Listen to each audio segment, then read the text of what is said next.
Welcome, reality designers. I'm going to get right into today's topic because it is essential that we talk about this topic of boundaries. What are they? And how can they help you? Because we need to know how to create boundaries. And when we have very clear boundaries, we have a healthier life in all areas of our life.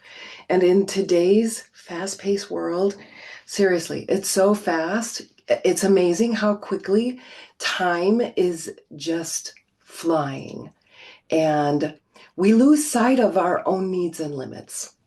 So setting and maintaining healthy boundaries is essential for our mental, physical, spiritual well-being and relationships. Without boundaries, you do not have clear relationships. Boundaries are not about building walls.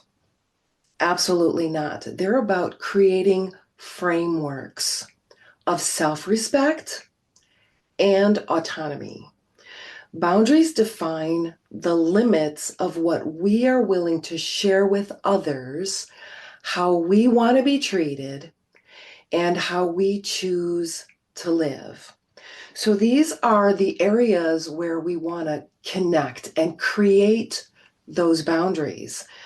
But what are boundaries? Boundaries are like invisible lines that we establish to protect our physical, emotional, intellectual, and spiritual well-being. So they're invisible lines, and you have to set them.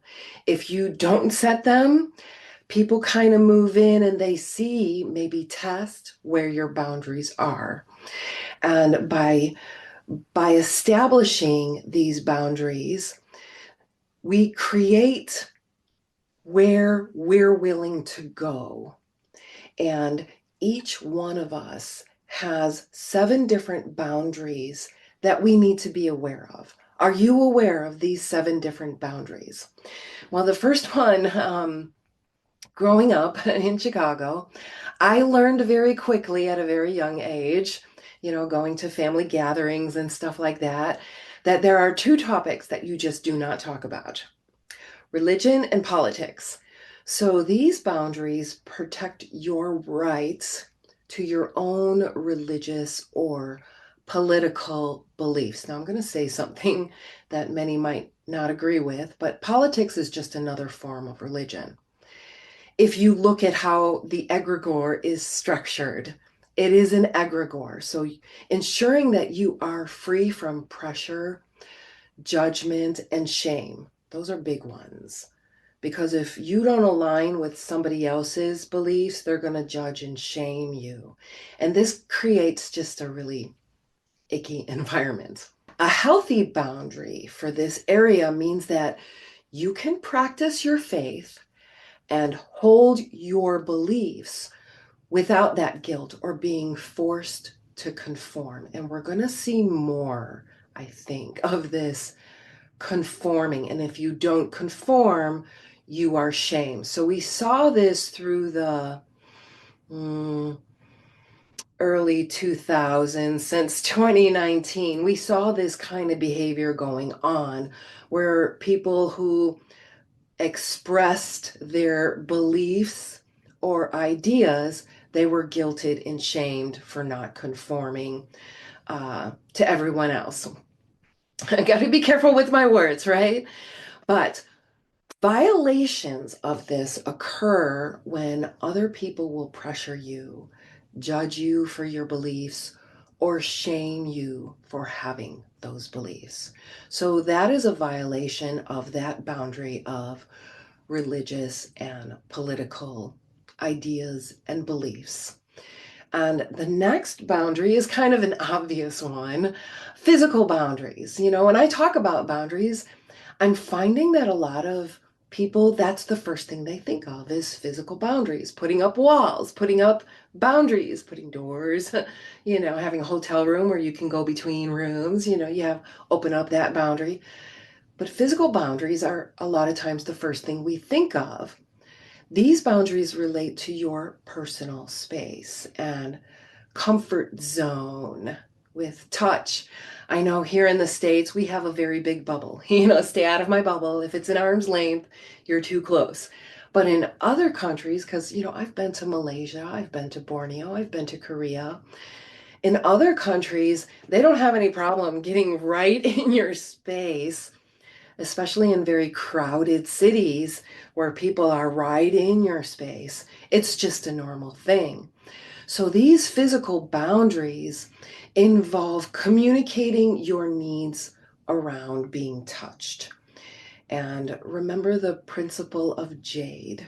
And J.A.D.E stands for justify, argue, defend, or explain. So for any of these boundaries, remember J.A.D.E. You do not have to justify your physical boundaries, your religious boundaries, or any of the other boundaries we're going to be talking about. You do not have to justify. You do not have to argue. Those are your beliefs. That is your personal space. This is your religious belief. You do not have to argue about it. You do not have to defend your beliefs or your personal space. And you do not have to explain it to anyone. That's J.A.D.E. Remember this for your need for this boundary. Any boundary that you need, just explain, hey, you know what? Can I have a little bit more space here? You're a little bit too close. I feel you're a little bit too close. Can I have just a little bit of space here? There's a way to do it and be nice about it, right? You don't have to shove somebody out of the way and say, get the F out of my way. Be Violations of this boundary occur when someone disregards your physical space and needs. So you say, I don't like to be touched there. Somebody, takes you around the arm. I had an older gentleman take me around the shoulders and pull me in by his arm and say something that just really creeped me out, so I felt really violated of my physical space. The only thing I did was hold out my hand for my hand to be shook. So think about how you can be clear on your boundaries and your need for boundaries and be clear of when they're violated. That means for me, if somebody's not clear on my boundaries, has nothing to do with them and everything to do with how I communicate what I need. And I take full responsibility for that. Can anybody guess what the next boundary is of the 7? Yeah, sexual boundaries. So these boundaries involve a mutual understanding and communication about your desires and your limitations with sexual partners. So somebody might have one idea and you might have another, and then you get together and you're like, there is no coherence or alignment here. So this kind of boundary protects against unwanted sexual comments, insinuations, touch, and pressure. Do not be pressured into anything. Healthy sexual boundaries involve clear communication and respect for each other's limits. So when you respect yourself, you can't help but respect others. But if you expect others to respect you, you can expect others to disrespect you. So sexual boundaries have to be very clear, and it involves anybody saying anything that you don't like. So pay attention to these things and pay attention when they've been violated, and then make communication about your needs for touch and comments and insinuations. Make that very clear. If you need help, you could say, I have something to say about that, but not right now. Because some people, we need to process the language of, whoa, what just happened? What just happened here, Denny? Here was the situation. What just happened? Always check in with yourself and what's going on with any situation. Because the next boundary is emotional boundaries. So by you checking in, you're honoring your emotional boundaries.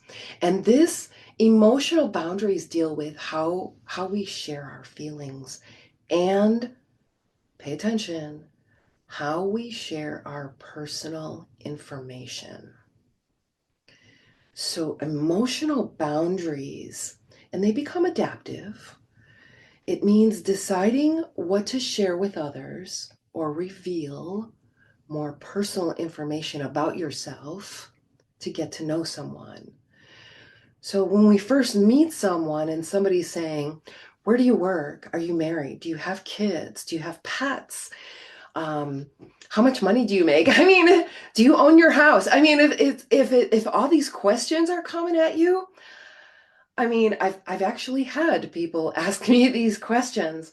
So instead of responding, I ask why, because this is a violation of my boundaries in deciding what to share and reveal personal information about yourself.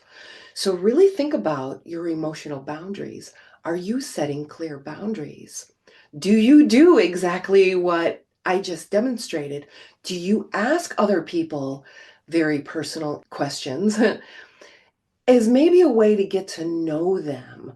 But these type of questions and some energy types can build a wall. They can put a wall right up because they might feel like their emotional boundaries have been violated. So pay attention to those things.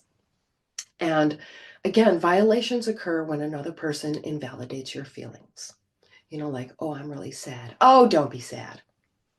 My feelings were just invalidated. Just invalidate someone's feelings. Oh, you're sad. I can feel you're sad. I can feel you're sad. You might not be sad, but take a moment to feel the other energy being. And if they've expressed they're sad, validate, I can feel you're sad. And this creates emotional boundaries. Next one is intellectual boundaries, your things, your ideas, your beliefs, your thought patterns, your conditioning. These are all your intellectual property, your boundaries, and I like to call them intellectual baggage because it's the baggage we carry around with us. But these are your intellectual things that we create boundaries around. And these boundaries around your ideas, your beliefs, your thought patterns, your conditioning means nobody else can just come in and change them. You have healthy boundaries around your intellectual boundaries because of awareness of appropriate discussion topics and respect for the opinions of others. So we create these boundaries starting with ourselves. We create a space where somebody is open to talk about a topic and not feel shamed or judged about it. And if shame or judge comes up about it, for example, if I'm talking with somebody and they bring up a topic and something comes up within me, I feel something about that. I don't shame them or judge them. I might say something like, I don't understand this point. Can you explain more about that? However, if someone is telling me what I should be called, I know there was a time where people couldn't define women. I don't even know if they can still define a woman. But if I were to express how I define a woman, my thoughts and ideas and beliefs around that would have been or could be attacked. So this is a violation of what happens when someone dismisses someone's idea or shames or attacks their idea. So become aware of your intellectual boundaries, what you share with just anyone, or do you have boundaries? You know, my husband and I learned a very difficult lesson around sharing information with family members. You know, you think family members, you know, we're close, that kind of thing. So we shared a financial success. And, you know, we were very proud of that, my husband and I. And a short time later, someone in the family accused us of all of these things. So I told this story before, but what we didn't have at the time were these intellectual boundaries set up. So now we talk about it, say, hey, I feel this is information I don't want to share. Or he'll tell me, let's keep this to ourselves right now. So we share and make sure we're in agreement with some of these boundaries as well. And this helps our relationship. Next, boundaries are material boundaries. And these are related to your tangible possessions, your property, your money, and material boundaries involve setting limitations on who and how you share your assets with others. So I'm the oldest sister of 4 girls in the family, and growing up, nothing was mine. Nothing was mine.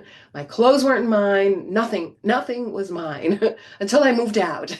So I really struggled with material boundaries growing up, but having healthy material boundaries involves setting limitations on how or who you share your things with. If somebody says, hey, Denny, can I borrow this, this, and this? Usually, if it's a piece of equipment, I'll say, let me ask my husband first and see how he wants that to be handled.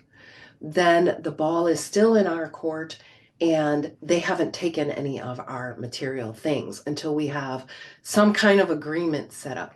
You hear too many stories of a neighbor borrowing something and they never get it back, right? So you never get your things back. So you want to make sure you have boundaries around your things. Last one is time boundaries.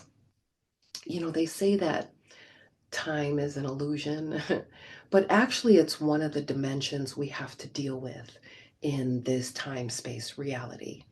And so time boundaries relate to how you prioritize your time, because in this realm right now with social media and all of the devices in our faces, time is literally being stolen from us through our focus, attention, and awareness on something else that is not a priority in our life. So think about your priorities. Is getting on Facebook for 2 hours one of your priorities? If it's your business, hire someone to do it. That's the best way to do that, because then you're setting up your time boundaries. And these boundaries involve setting time for specific people, my closest relationships, places, things, and especially yourself. So violations of this boundary can occur when another person becomes too demanding or intrusive regarding your time. So pay attention to who's gobbling up your time, because if they're gobbling up your time, you're letting them. So this is a boundary that we must keep. All right, so these are the 7 boundaries, and I want to hear from you. I want to know how you are setting up your boundaries. Maybe you didn't know about some of these boundaries because they don't teach this stuff in school. Some of these boundaries I had to learn the hard way, but as a trained coach, we learn many of these things. All right, so with that said, boundaries, I want to hear from you. I want to know what you loved, and I want to know what you would love more of. And in the meantime, keep being amazing.